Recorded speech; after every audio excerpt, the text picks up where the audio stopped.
হযরত ওমর দৌড়ায় তলোয়ার নিয়ে পয়গম্বর গর্দান কাটানোর জন্য। কতিপয় আল্লাহর বান্দা বলে ওমর মাথা গরম করে যাচ্ছ বলে পয়গম্বরের গর্দান কেটে ফেলবো, আজকে পয়গম্বরকে কতল করে ফেলবো। আল্লাহর বান্দা বলে ওমর পয়গম্বরকে তোমার রক্তর কিছু হয় নাকি, কোন আত্মীয় স্বজন হয় নাকি? বলে না। বলে তাহলে কেন তুমি মুহাম্মদকে কতল করবা? মুহাম্মদকে কতল করার আগে, মুহাম্মদকে হত্যা করার আগে তুমি তোমার আপন বোন মুহাম্মদের কালিমা পড়ে মুসলমান হয়েছে, যদি তুমি মারতে চাও আগে তোমার আপন বোনকে মেরে ফেলো, তারপরে মুহাম্মদের শাসন করিও, মুহাম্মদের গর্দান কাটিও। কথাটা শোনার পর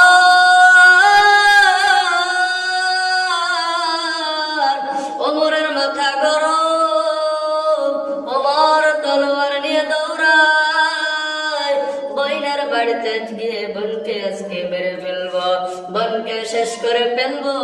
ওমর বইনের বাড়িতে গিয়ে যখন বইনের দরজা ঘরের দরজা বাড়াই, যখন ওমরকে আওয়াজ দেয়, আওয়াজ দেওয়ার পর ওমরের বোন কোরআন তেলাওয়াত বন্ধ করে দিয়ে চুপচাপ বসে আছেন। ভগ্নিপতিও চুপচাপ বসে আছেন। ওমর বলে বোন দরজাটা খোল, দরজাটা খোল। ওমরের বোন দরজা খুলে না। ভাই যদি দরজা খুলি আমার ভাই হয়তো আমাকে মেরে ফেলবে। ওমর যখন দরজা খোলার জন্য বলছেন, ওমরের বোন দরজাটা খোলেন না। তখন ওমরের মেজাজটা গরম হয়ে গেল।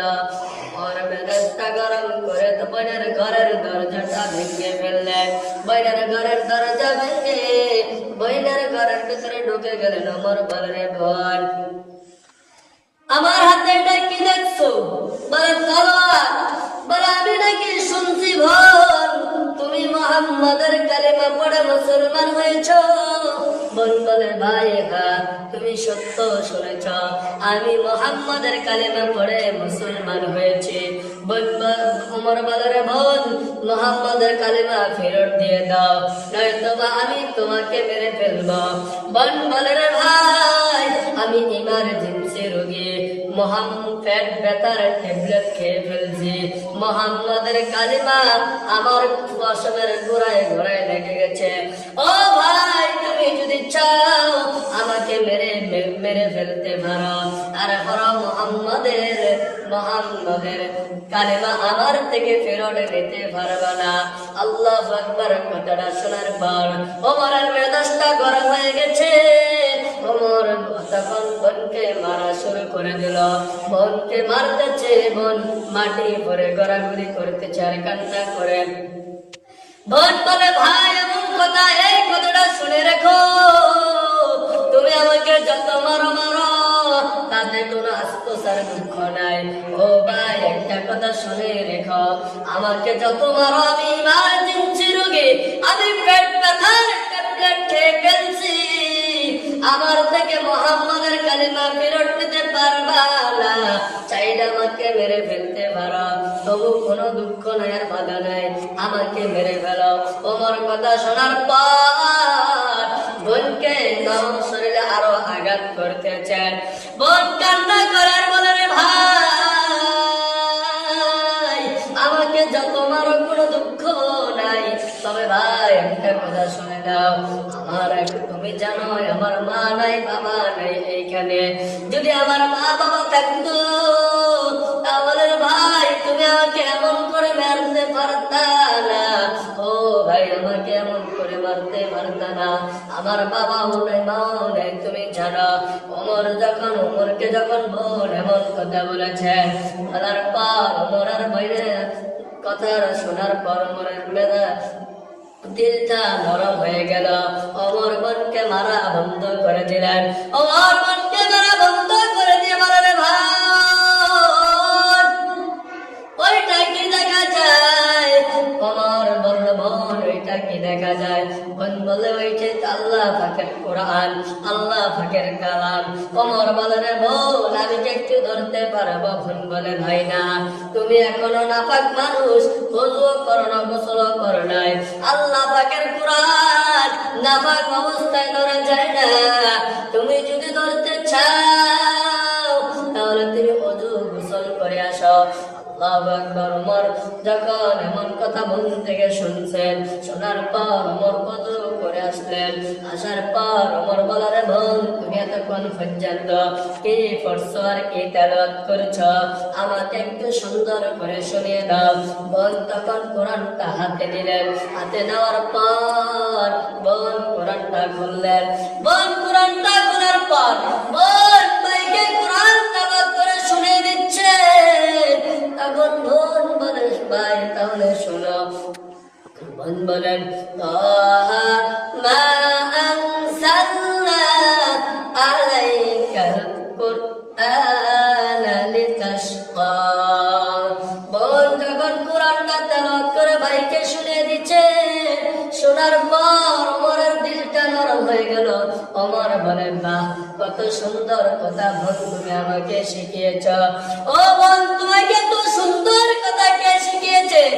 এই কথাগুলো অনেক সুন্দর, যে তোমাকে শিখিয়েছে রে বোন না জানি ওই লোকটা কত সুন্দর। চলো বোন আমি ওই লোকটাকে একটু দেখার জন্য যাব, কে তোমাকে এত সুন্দর কথা শিখিয়েছে। ওমর এখন মুহাম্মদের কাছে যাবে, মুহাম্মদকে দেখার জন্য। পয়গম্বর তো বসে বসে আল্লাহর দরবারে দোয়া করতেছেন আর বলেন আল্লাহ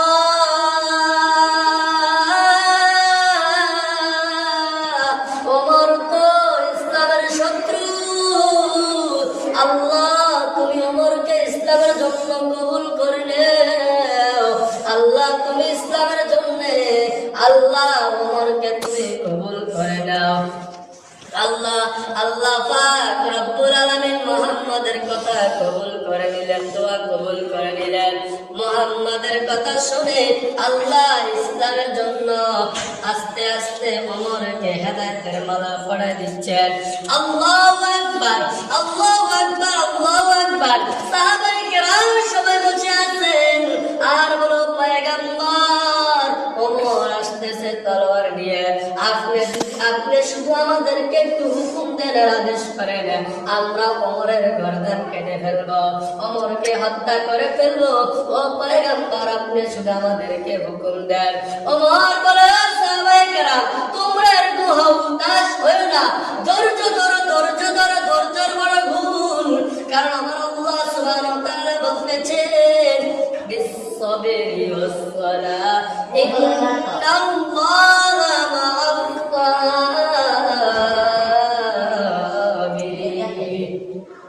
ধৈর্য এমন একটা জিনিস, ধৈর্যের বড় গুণ, ধৈর্যের বড় গুণ।